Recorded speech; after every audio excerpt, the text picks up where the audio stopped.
আসসালামু আলাইকুম।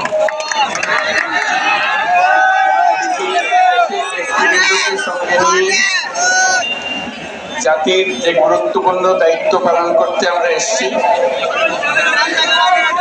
আল্লাহ তার জন্য আমাদের জন্য রহমত বর্ষণ করছেন। আল্লাহর রহমত নিয়ে আমি এই ঘোষণাপত্র পাঠ করব।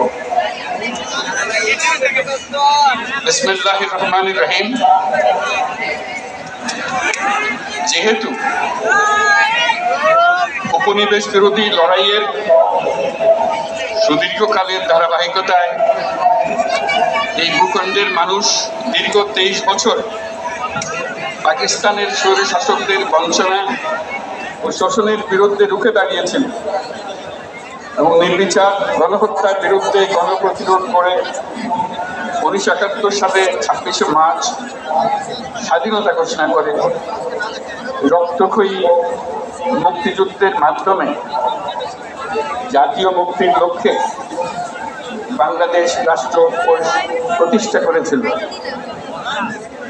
এবং যেহেতু বাংলাদেশের আপামর জনগণ দীর্ঘ আন্দোলন সংগ্রামের মধ্য দিয়ে এই ভূখণ্ডে স্বাধীনতার ঘোষণাপত্রে বিস্তৃত সাম্য, মানবিক মর্যাদা, সামাজিক সুবিচারের ভিত্তিতে উদার গণতান্ত্রিক রাষ্ট্র বিনির্মাণের আকাঙ্ক্ষাকে বাস্তবায়নের জন্য সর্বোচ্চ ত্যাগ স্বীকার করেছে। এবং যেহেতু স্বাধীন বাংলাদেশের 1972 সালের সংবিধান প্রণয়ন পদ্ধতি এর কাঠামোগত দুর্বলতা ও অপপ্রয়োগের ফলে স্বাধীনতা পরবর্তী আওয়ামী লীগ সরকার মুক্তিযুদ্ধের জনসংখ্যা পূরণে ব্যর্থ হয়েছিল এবং গণতন্ত্র ও রাষ্ট্রীয় প্রতিষ্ঠানগুলোর কার্যকারিতা ক্ষুণ্ণ করেছিল।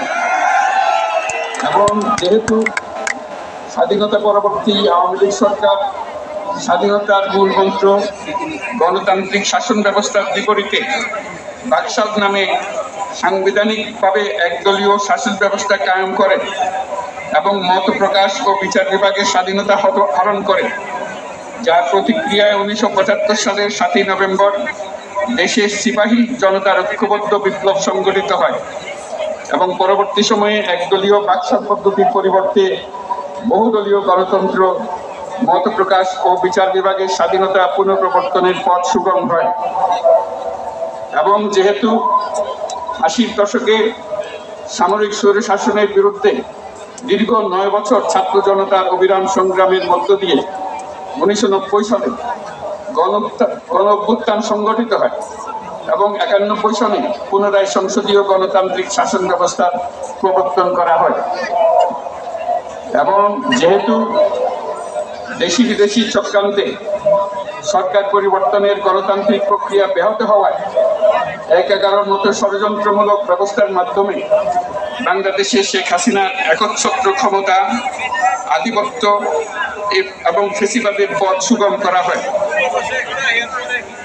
যেহেতু দীর্ঘ 16 বছরের ফেসিবাদী অগণতান্ত্রিক গণবিরোধী শাসন ব্যবস্থা কায়েমের লক্ষ্যে এবং একদলীয় রাষ্ট্র ব্যবস্থা প্রতিষ্ঠার অতি উগ্র বাসনা চরিতার্থ করার অভিপ্রায়ে সংবিধানের অবৈধ অগণতান্ত্রিক পরিবর্তন করা হয়, যার ফলে একদলীয় একচ্ছত্র ক্ষমতা ও আধিপত্য প্রতিষ্ঠার পথ সুগম হয়। এবং যেহেতু শেখ হাসিনার আওয়ামী লীগ সরকারের দুঃশাসন, গুম খুন, আইন বহির্ভূত হত্যাকাণ্ড, মত প্রকাশের স্বাধীনতা হরণ এবং একদলীয় স্বার্থে সংবিধান সংশোধন ও পরিবর্তন বাংলাদেশের সকল রাষ্ট্রীয় সাংবিধানিক প্রতিষ্ঠানসমূহকে ধ্বংস করে। এবং যেহেতু হাসিনা সরকারের আমলে তারই নেতৃত্বে একটি চরম গণবিরোধী, একতান্ত্রিক ও মানবাধিকার হরণকারী শক্তি বাংলাদেশকে একটি ফেসিবাদী, মাফিয়া এবং ব্যর্থ রাষ্ট্রের রূপ দিয়ে আন্তর্জাতিকভাবে বাংলাদেশের ভাবমূর্তি ক্ষুণ্ণ করে। এবং যেহেতু তথাকথিত উন্নয়নের নামে শেখ হাসিনার ফেসিবাদী নেতৃত্বে সীমাহীন দুর্নীতি, ব্যাংক লুট, অর্থ পাচার ও অর্থনৈতিক প্রতিষ্ঠানগুলিকে ধ্বংসের মধ্যে দিয়ে বিগত পতিত দুর্নীতিবাজ আওয়ামী লীগ সরকার বাংলাদেশও এর অমিত অর্থনৈতিক সম্ভাবনাকে বিপর্যস্ত করে তোলে এবং পরিবেশ, প্রাণ বৈচিত্র্য ও জলবায়ুকে বিপন্ন করে। এবং যেহেতু শেখ হাসিনার ফ্যাসিস্ট সরকারের বিরুদ্ধে রাজনৈতিক দল, ছাত্র, শ্রমিক সংগঠন সহ সমাজের সর্বস্তরের জনগণ গত প্রায় 16 বছর যাবৎ নিরন্তর গণতান্ত্রিক সংগ্রাম করে জেল জুলুম, হামলা মামলা, গুম খুন ও বিচার বহির্ভূত হত্যাকাণ্ডের শিকার হয়। এবং যেহেতু বাংলাদেশে বিদেশি রাষ্ট্রের অন্যায় প্রভুত্ব, শোষণ ও খবরদারিত্বের বিরুদ্ধে এদেশের মানুষের ন্যায়সঙ্গত আন্দোলনকে বহিঃশক্তির তাবেদার আওয়ামী লীগ সরকার নিষ্ঠুর শক্তি প্রয়োগের মাধ্যমে দমন করে। এবং যেহেতু অবৈধভাবে ক্ষমতা অব্যাহত রাখতে আওয়ামী লীগ সরকার 3টি প্রহসনের নির্বাচনে এর জাতীয় সংসদ নির্বাচন এদেশের মানুষকে ভোটাধিকার ও প্রতিনিধিত্ব থেকে বঞ্চিত করে। যেহেতু আওয়ামী লীগ আমলে ভিন্ন মতের রাজনৈতিক নেতাকর্মী, শিক্ষার্থী, তরুণদের নিষ্ঠুরভাবে নির্যাতন করা হয় এবং সরকারি চাকরিতে একচেটিয়া দলীয় নিয়োগ এবং কোটাভিত্তিক বৈষম্যের কারণে ছাত্র, চাকরি প্রার্থী, নাগরিকদের মধ্যে চরম ক্ষোভের জন্ম হয়। এবং যেহেতু বিরোধী রাজনৈতিক দল সংগঠনের উপর চরম নিপীড়নের ফলে দীর্ঘদিন ধরে জনরোষের সৃষ্টি হয় এবং জনগণ সকল বৈধ প্রক্রিয়া অবলম্বন করে ফ্যাসিবাদ বিরোধী লড়াই চালিয়ে যায়। এবং যেহেতু সরকারি চাকরিতে বৈষম্যমূলক কোটা ব্যবস্থা বিলোপ ও দুর্নীতি প্রতিরোধে বৈষম্য বিরোধী ছাত্র আন্দোলন চলাকালে আওয়ামী লীগ সরকার কর্তৃক ব্যাপক দমন পীড়ন, বর্বর অত্যাচার, মানবতা বিরোধী হত্যাকাণ্ড চালানো হয়, যার ফলে সারা দেশে দলমত নির্বিশেষে ছাত্র জনতার গণবিক্ষোভ, গণ-অভ্যুত্থানের রূপ নেয়। এবং যেহেতু ফ্যাসিস্ট শক্তির বিরুদ্ধে অদম্য ছাত্র জনতার অভ্যুত্থানে রাজনৈতিক দল, ধর্মীয়, সামাজিক, সাংস্কৃতিক, পেশাজীবী, নারী ও শ্রমিক সংগঠন সমূহ সমাজের সকল স্তরের মানুষ যোগদান করে এবং আওয়ামী ফ্যাসিবাদী বাহিনী রাজপথে নারী, শিশু সহ প্রায় 1000 মানুষকে নির্বিচারে হত্যা করে, অগণিত মানুষ পঙ্গুত্ব, অন্ধত্ব বরণ করে। আন্দোলনের চূড়ান্ত পর্যায়ে সামরিক বাহিনীর সদস্যগণ জনগণের গণতান্ত্রিক লড়াইকে সমর্থন প্রদান করে। এবং যেহেতু অবৈধ শেখ হাসিনা সরকার পতন, ফ্যাসিবাদী ব্যবস্থার বিলোপ এবং নতুন রাজনৈতিক বন্দোবস্তের লক্ষ্যে বৈষম্য বিরোধী ছাত্র আন্দোলনের ডাকে জনগণ অসহযোগ আন্দোলন শুরু করে, পরবর্তী সময়ে 5ই আগস্ট ঢাকা অভিমুখে লং মার্চ পরিচালনা করে এবং ফ্যাসিবাদ বিরোধী আন্দোলনরত সকল রাজনৈতিক দল, ছাত্র জনতা তথা সর্বস্তরের সকল শ্রেণীর, পেশার, আপামর জনসাধারণ তীব্র আন্দোলনের চূড়ান্ত পর্যায়ে গণভবনমুখী জনতার উত্তাল যাত্রার মুখে ফ্যাসিস্ট হাসিনা 5ই আগস্ট 2024 তারিখে পদত্যাগ করে দেশ ছেড়ে পালিয়ে যেতে বাধ্য হয়।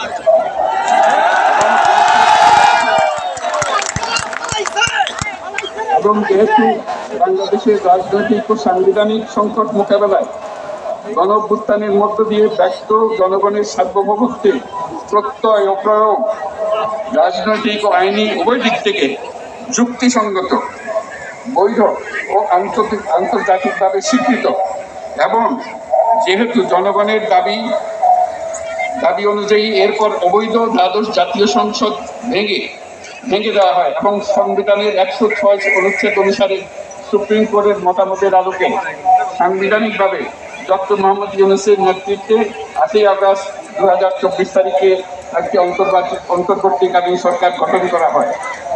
এবং যেহেতু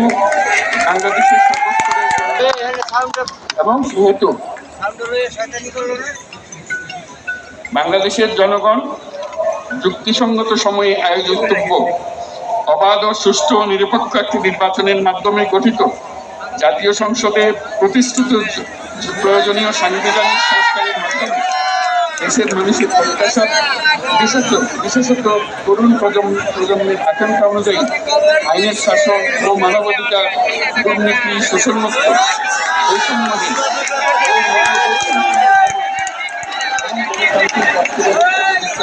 অভিপ্রায় ব্যক্ত করি।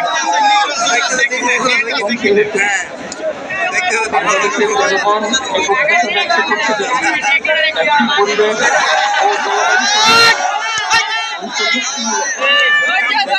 ও কৌশলের মাধ্যমে বর্তমান ও ভবিষ্যৎ প্রজন্মের অধিকার সংরক্ষিত হবে এবং সেই হেতু বাংলাদেশের জনগণ এই অভিপ্রায় ব্যক্ত করছে যে ছাত্র গণঅভ্যুত্থানের 2024-এর উপযুক্ত রাষ্ট্রীয় সাংবিধানিক স্বীকৃতি প্রদান করা হবে। পরবর্তী নির্বাচনে নির্বাচিত সরকারের সংস্কারকৃত সাংবিধানিক তফসিলে এই ঘোষণাপত্র সন্নিবেশিত করা হবে এবং 5ই আগস্ট 2024 সালে গণঅভ্যুত্থানের বিজয়ী বাংলাদেশের জনগণের আকাঙ্ক্ষার প্রতিফলন হিসেবে এই ঘোষণা প্রণয়ন করা হলো। জাতির সার্বিক মঙ্গল কামনা করে আমি জুলাই ঘোষণাপত্র আপনাদের সবার সামনে উত্থাপন করলাম। সকলের জন্য মঙ্গল, জাতির জন্য মঙ্গল নিয়ে আসুক। সবাইকে ধন্যবাদ। আল্লাহ হাফিজ।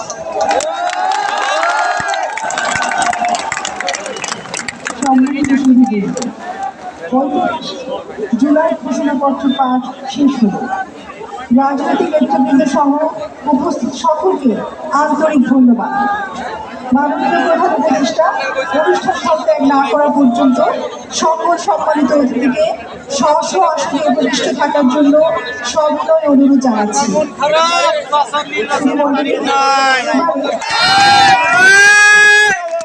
দেশের সকল নাগরিকের সুস্বাস্থ্য কামনা করছি। সবাইকে ধন্যবাদ।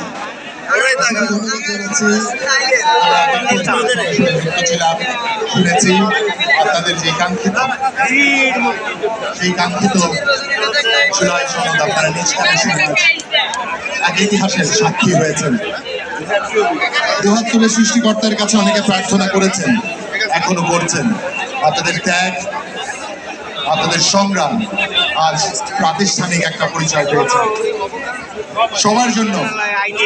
আজকের দিনের যে স্লোগানটা আমরা সকাল থেকে দিচ্ছিলাম, আরেকবার হবে নাকি? জন্মভূমি বাংলাদেশ, বাংলাদেশ শেকড় আমার জন্মভূমি, বাংলাদেশ, বাংলাদেশ শেকড় আমার জন্মভূমি, বাংলাদেশ, বাংলাদেশ শেকড় আমার জন্মভূমি, বাংলাদেশ, বাংলাদেশ। কেউ পারবে না কোনোদিন আমাদের বিজয় ঠেকাতে যদি ঠিক এভাবে ঐক্যবদ্ধ হয়ে কাঁধে কাঁধ মিলিয়ে আমরা যে কোনো অন্যায়, অত্যাচার, স্বৈরতন্ত্রের বিরুদ্ধে দাঁড়ায়।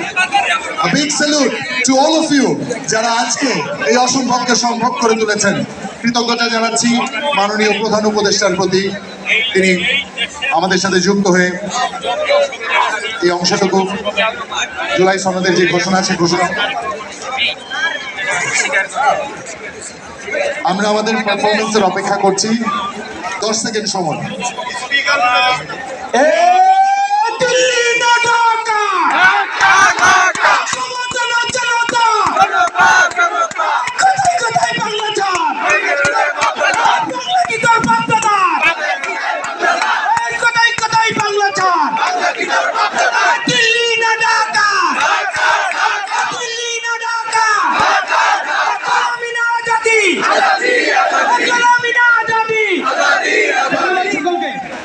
আপনারা প্রত্যেক একটু দায়িত্বশীল আচরণ করতে হবে, আমাদের একটু দায়িত্বশীলতার পরিচয় দিতে হবে।